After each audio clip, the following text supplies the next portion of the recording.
Hello again, everybody. Athens, Greece is calling October 12th through the 18th. The veterans will be on the road. The Veterans World Championships are going to be taking place, and over 80 U.S. athletes, men's and women's, will be competing. One of those joining that group, that talented group of athletes, will be Steve Contarino, 97 kilo F division competitor. He joins us now from a truck on a construction site. In what state, Steve? Florida. In Florida, where the heat and humidity, I'm sure, is rather enjoyable 24 hours a day. It's better than the cold. Steve, we're going to put you into the Nike hot seat. Are you ready? Sure. Let's talk a little bit about your wrestling background. How old were you when you started? Well, I wrestled in high school. I started in the middle of the ninth grade season and had not a great high school career. And I didn't actually get to finish my senior year. I was hit by a drunk driver during my senior year in high school. So it didn't end well for you because of a drunk driver, but you were able to go on and wrestle freestyle and Greco. You won 8 USA Wrestling national titles in your career and 7 AAU national titles. What can you tell us about those performances? Well, I started back wrestling, I think I was 40 or 41.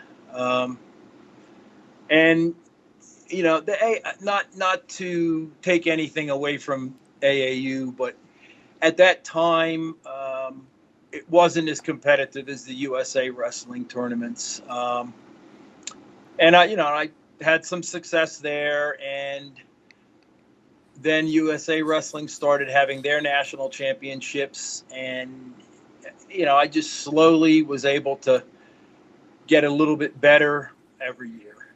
I like And it. then started having some success.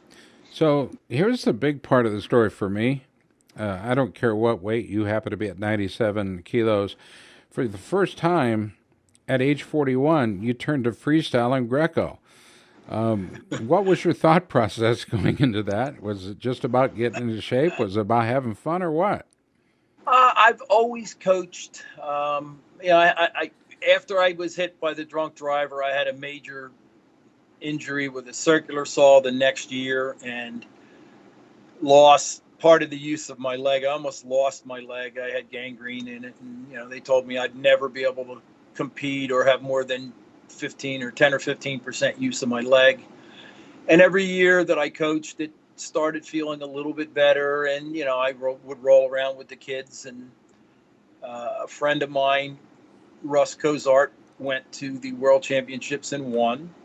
And I was really naive. I thought, wow, I'm pretty tough for a 41-year-old man. And I trained real hard for about a month and went to Sofia, Bulgaria, because I figured, well, how tough could 41-year-old men be? I'm pretty tough. Yeah, I found out firsthand how tough 41-year-old men are. It was ugly. So tell us what year that would have been. 94. 1994. Yes. So there is a world championship, of course, every year, but you were able to come up with at least 2 freestyle world bronze medals, Yes. 2 Greco-Roman bronze medals. You've been Yes. able to accumulate 21 world championships in both Greco and freestyle combined. Well, tournaments, not world, not Well, not wins. however you title them, I'll take those. I will take Okay. those, and I add them all together. And what I see is a guy who's getting older, but is getting better within the sport. How do you see it? Either I'm getting better or getting older at a slower pace than the rest of them. I have beaten a lot of guys that used to handle me pretty easily. So I guess and my take on it is, a lot of the guys who were able to wrestle in seniors and wrestle in college, they hit that superior level, and it's just so hard once you've gotten there to just maintain it. I was never there. So each year I could actually get a little bit better than I was the year before, where once you reach that pinnacle, it's just so hard to stay there and train that hard and get motivated I mean, it's especially at our age, it's a painful process to get in shape and attempt to stay in shape and not get hurt. Boy, that's So absolutely true. You're in the Nike hot seat today, by the way. I want to thank our friends there for helping to make these interviews possible. We're talking with Steve Contarino, who will be competing in Athens at 97 kilos in the F division. Steve, how special is it for you and the rest of the competitors to make the decision to go to Athens, Greece? I mean, let's face it, it's where it all started for the Olympics. that's true. I mean, if I like to think I've been patiently waiting to be able to win my world title in Athens, Greece, because that would be very fitting, but that might be a little naive. How supportive has your family been of your decision to not just compete in wrestling, but to literally go for the gold? Well, most of them have been very, very supportive. My wife actually went with me to Sofia, Bulgaria in 1994. And that was the most embarrassing event of my life up to that point. I got just annihilated. And she told me I had to go back every single year until I won. Wow. Which is a rare thing for anyone's spouse. Because it's been it's a big drain on everybody, not just me, to be able to do it. So they've been very supportive. It's a big drain physically, emotionally, a lot of time spent practicing back in the wrestling room, of course, but it's also a financial drain. There's certain costs, of course, that go into traveling no matter where you go around the world, but then you, of course, have to get your passport and updated your passport and things like this. There's a lot of little things that go into that interrupt daily life.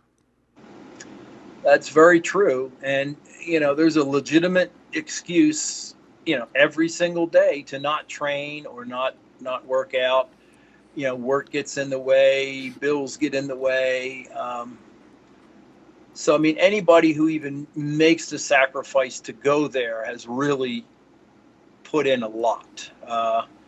It's very rewarding to be able to go there and compete. It's great to be in the type of shape that I'm in. I'll be 61 next month, and there's not a lot of guys that are in the kind of shape that we are in at our age, and wrestling is the whole reason, and it's fun. I mean, the first 10 world championships I went to, it was a challenge to win a match, and I had figured out, okay, I'm just so far behind these guys in talent. I'm probably never going to win a medal.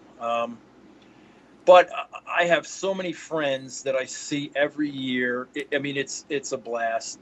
They're all quality people. It doesn't matter where they're from. During the match, of course they want to crush you, but 30 seconds later, they're your best friend in the world. I mean, it's just so much fun. It's a brotherhood, a fraternity, if you will. It really is. And I've been fortunate enough to finally, it took me 17 years of competing to get my first world medal. I'm maybe a slow learner, but I've gotten a medal every year since. I have four bronze medals now, so it would be nice to move up a notch or two. Pretty special indeed. I love it. October 12th through the 18th, you're going to be able to follow along, folks, live from Athens, Greece.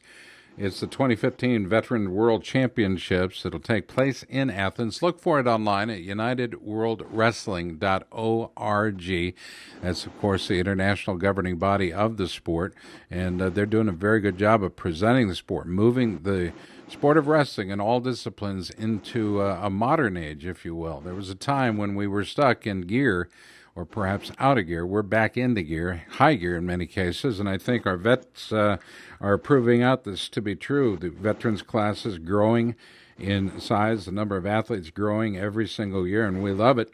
Our guest today has been Steve Contarino, live from Florida, 97 kilo F division. Steve, on the way out, who do you want to say thank you to? I got to believe there's some people in your life that are putting up with you and your your ultimate goal of winning gold. Who would you like to say thank you to? Well, of course, my wife, for the support, but there's so many people that have supported me, that have helped me. Some of my practice partners I've had over the years, were good enough to practice with me and allow me to get better, rather than just, going out and crushing me, or, it really doesn't help to have someone just beat you every day. They would allow you to work the moves. They would point there's been so many people. I had said a while back, it felt like I had snuck into an exclusive club, because all of these guys wrestled, on the Olympic ladder. They all wrestled in college. I didn't. And when I first started, I was nowhere near any of their levels. And they've been just great. They've never made me feel like I don't belong there. And now, I can compete and hold my own. But there was a time when I couldn't, and they were all very supportive. Everybody that I've never had anyone who wasn't really supportive that I've come in contact with. So it's pretty much the whole wrestling community and all my family and friends. In talking with you, Chris Brown, Octavius Bellamy, Shirzad Ahmadi, and so many others, Steve Turgeon, it's a commonality I'm finding is that the support around the athlete, support around the wrestler, is so real, so genuine and true, and it's a unified effort in helping achieve those dreams and goals. And you, of course, are going after them yourself. And we congratulate you not only in your effort, but we surely look for the results at the end of the competition. The 12th through the 18th of October, Athens, Greece. Again, look for it online, unitedworldwrestling.org. Our guest in the Nike hot seat today, literally in the hot seat, live from Florida on a construction site. And this is my first in-truck interview, by the way. Mine too. Steve, thanks for letting us join you today. We appreciate you taking the time. And again, best of luck to you in Athens. Thank you very much. I really appreciate it.